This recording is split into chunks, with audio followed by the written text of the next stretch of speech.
asalaamu aleykum mbokk yeeg xarit yi maa ngi leen di nuyu tey ci 30 juillet bi fas yéene présenté leen sunu éphéméride tey nag ñoo ngi koy articuler encore une fois ci sunu journée mondiale yi tey di journée mondiale de l'amitié mooy xaritoo maanaam bi nga xam ni assemblée générale bu Nations Unies ci 2011 moo ko déclaré woon pour jéem a fexe ba promouvoir lépp luy xaritoo diggante askan yi dëkk ak dëkk yi aada yi ak cosaan yi nit ñi ci seen biir comme pour que jàmm nekk loo xam ni c'est une réalité ci àddina bi ci diggante nit ñi. Objectif donc journée bi aussi mu nekk surtout pour souligner diggante yi am yi nga xam ne mooy nekk des facteurs de développement et de paix, encourager aussi ay initiatives communautaires yi nga xam ne ñoom ñooy favoriser lépp luy masla, favoriser lépp luy teraanga di solidarité ak juboo entre ñëpp ñi nga xam ni seq nañu xëy na lu war a mën a ñagas sensibiliser aussi lépp li nga xam ni ci diversité culturelle tey boo demee fan yi New York yaa ngi fay gis ñu fay organiser Bamba Day bi nga xam ni bi askan New York ñi nga xam ne xëy na son yoon nekku ci mouridisme dañuy ñëw aussi dugal ci seen loxo indi ci seen doole participer ci fête bi màggalum Touba par exemple tey ñu koy célébrer fépp ci àddina bi boo demee Italie boo demee France boo demee ay dëkk yu bëri ñi nga xam ni daanaka ñi koy organiser ils deviennent des ambassadeurs culturels te ñi nga xam ne amuñu woon chance teg seen tànk Touba teg seen tànk Sénégal donc au niveau culturel bu nekk loo xam ni dafay defar encore diggante entre entité communautaire, entre races, entre États, entre pays. Donc tey di journée de l'amitié bi ñu koy célébrer ci cadre bi nga xam ne lu am solo la amitié di xaritoo foo ko laalee rek dafay neex parce que li muy jur mooy jàmm te jàmm dafa neex diggante balaa muy normal dëgg-dëgg sax bu diggante xaritoo boo xoolee bu baax a baax il faut que xaritoo lalu ci biir famille yi xaritoo ci diggante ci biir couple yi xaritoo ci biir relation professionnelle xaritoo ci fépp fokk laal rek xaritoo surtout li tax muy metti aussi parce que dañ ci namm aussi xaritoo bu dëggu donc bu nekkee xaritoo bu dëggu dafay neex bu nekkul xaritoo bu dëggu li ci topp très souvent mooy ay trahison ay déception ay yaakaar bu tas te métit bi aussi ci la gën a diisee tellement yaakaar bi nga xam ne xaritoo mën na ko susciter toll na foofu quoi. Donc tey nekk na aussi bés bu am solo duñ ci faral di taxaw de temps en temps di ndamoo say xarit parce que de temps en temps da ngay am aussi ay xarit yu de trahir ba ñi nga xam ne ñu ci bëri très souvent dañu replier wu ci seen cellule familiale seen doom seen soxna mbaa tout simplement seen famille commence délaisser xaritoo bi parce que nekk na loo xam ni ginnaaw nekkul de sang lu wóorul la en tout cas ñi am chance am ay xarit yu baax ñu ngi ci nekk ci seen facteur de bonheur ak de paix bi nga xam ne moom la ñu dundee parce que toujours xaritoo moom dana yokk jàmm wante aussi dina wàññi yu bëri ci say problème yi nga xam di nga ko am parce que boo jaaxlee rek ci sa xarit nga jëm. Donc di ko introduire tey sunu éphéméride yi 30 juillet 2025 ci yi nga xam ne liggéeyoon nañ ko ba pare di leen souhaiter une excellente journée ba ëllëg incha allah.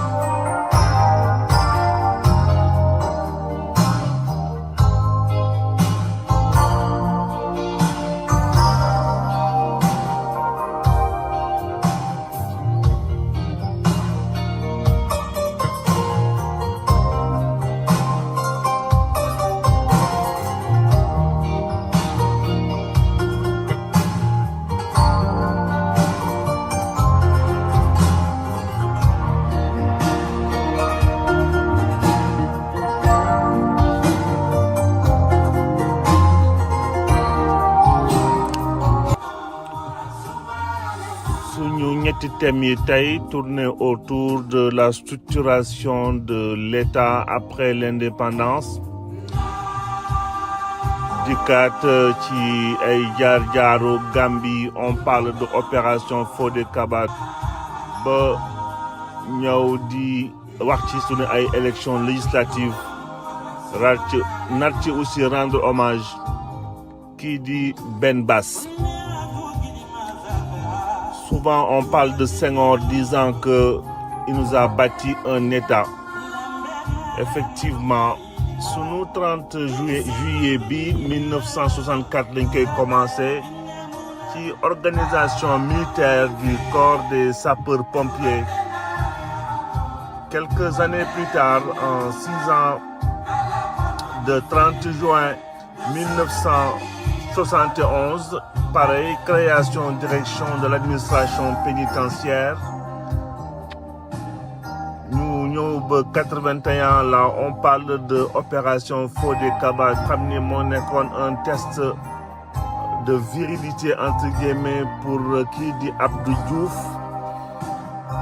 Ba ñu dellu si waat ci sunu ay jaar-jaaru élection balaay élection yi tamit. Wala entre autres en 2013 ñu rendre ci hommage kii di Ben Bass Diagne di Ibrahima Diagne Ben Bass bi fi wàññeeku woon à l'âge de 75 ans ñu rendre ko hommage parce que ku jar a rendre hommage de tamit ginnaaw bi mu fi wàññeeku en 2013 dikk aussi ci sunu ay jaar-jaaru élection législative 2012 Macky Sall door yegsi ba 2017 ba muy renouveler Assemblée nationale. Donc ñu nar a articuler tey sunu éphéméride yi ci lu toll ci juróom benni dossier. Donc ñu ñëw ci 1964 Senghor mi ngi doxal commencé na déjà depuis 1960 ginnaaw 62 d'ailleurs précisément ginnaaw fexe na ba mettre le vide autour de lui concernant Mamadou Dia. 2 ans plus tard moo ngi bâtir état sa vision sa politique bi nga koy déployer ci sunu réew noonu le 30 juin 1964 ñu mettre en place une organisation plutôt militaire du corps national des sapeurs-pompiers bi nga xam ni ñoo ngi ko créé woon le 6 juin 1962 diggante bi nag entre 52 ak 60 on parlait plutôt de centre polyvalent d'intervention yi nga xam ni ñoo ngi ko créé woon Thiès Saint-Louis Kaolack ak plutôt des équipes d'intervention yi nga xam ni ñoo ngi ko leen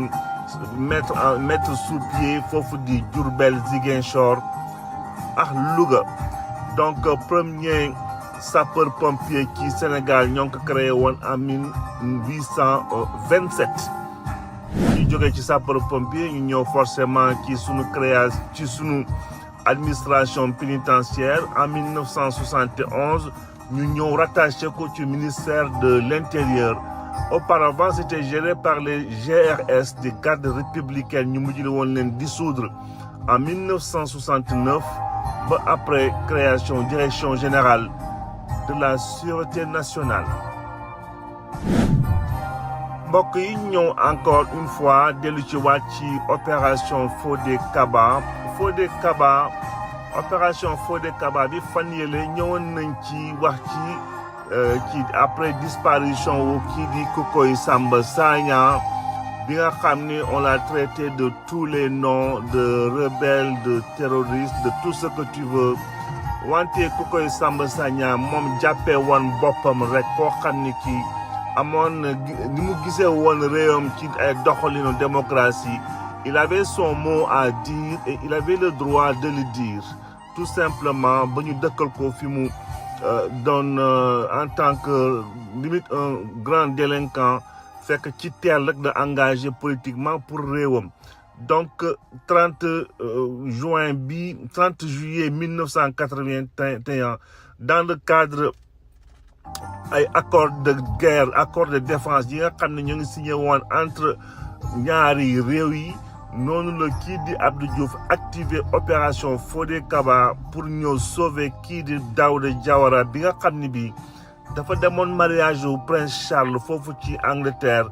ba ñu jël ci ñu commencé nangu nguuram noonu la donc ñu def descente foofu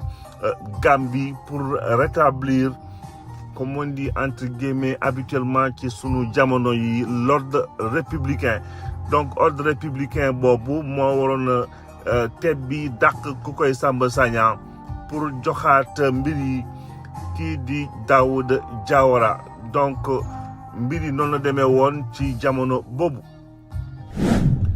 ñu dellu si ci sunu guest star tey kii di Ben Bass donc Ben Bass Diagne bëggoon nañ ko tey rendre hommage ci gis-gisam ci doxalinam ci parcours am parce que Ben Bass Diagne nekk na koo xam ni kii posé na fi ay actes yoo xam ni ñu bëree war na ma ci seen foofu ñu nekk ñoo ngi ko ne encore di ko gërëm di ko respecter parce que autant c'était un homme d'affaires généreux autant dafa doon activé wu bu baax a baax sur la cause on va dire la cause religieuse tout simplement parce que ba muy créer son groupe d'ailleurs son groupe Excaf en 1972 Ben Bass Diagne di Ibrahima Diagne en sa qualité de patron de presse noonu la participer ci promotion démocratie au Sénégal ak lépp li nga xam ne mooy rayonnement wu islam moo tax d'ailleurs muy démocratie ak islam moo nekkoon ligne éditoriale bi nga xam ne bi defoon na ko ci rajo Dunia nekkoon deuxième rajo sœur après création Sud FM bi nga xam ne ñoo ko créé woon en 80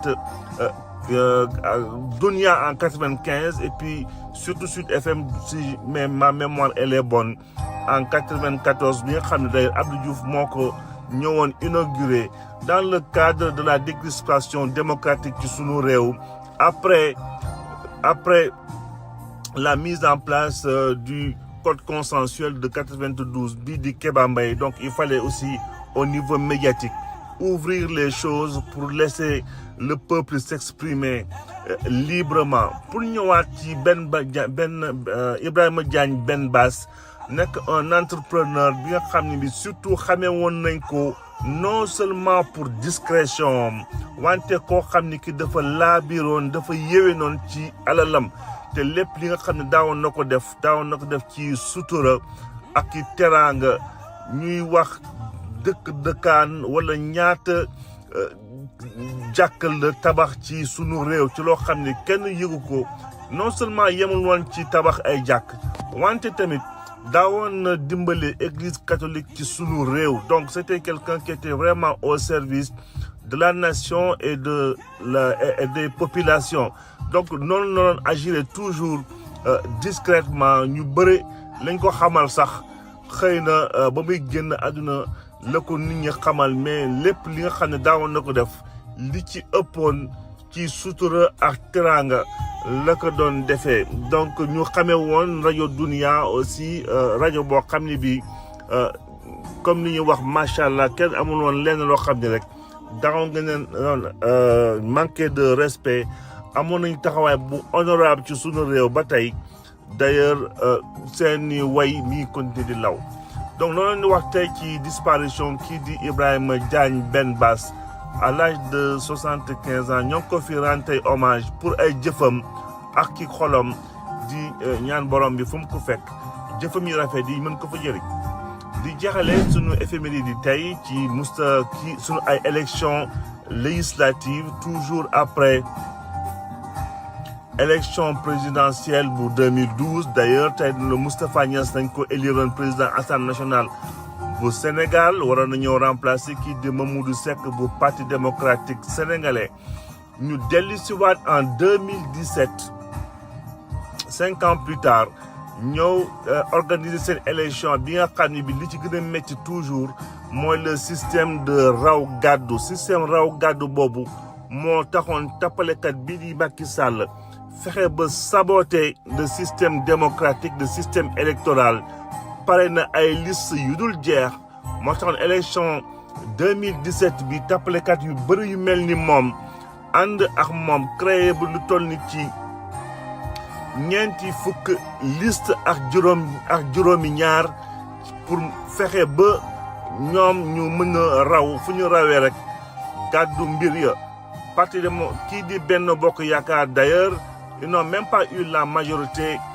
ci élection yooyu parce que boo xoolee seen voix biñ ko dajalee yëpp ak seeni ay tappale tollu woon rek lu dul 49,47%. Coalition Wattu Sénégal 16,67%. Coalition Manko Wattu Sénégal 11,72%. Parti de l'unité et du rassemblement du PUR 4,69%. ak benn liste atteindre ak yeneen liste yi nga xam ni atteindre ñu sax 2%. donc loolu lépp nekkoon ci ay tappale Macky Sall dans le cadre démocratique jaxase mbir yi gën ko jaxase en 2022 ginnaaw famille politique yëpp comprendre nañu sa stratégie ba ñu dajalee de créer seen intercoalition noonu lañu ko secoué ba mu naroon a ñàkk majorité bi foofu ci Assemblée nationale bu fekkoon doon ay tappale ñoo ci toppoon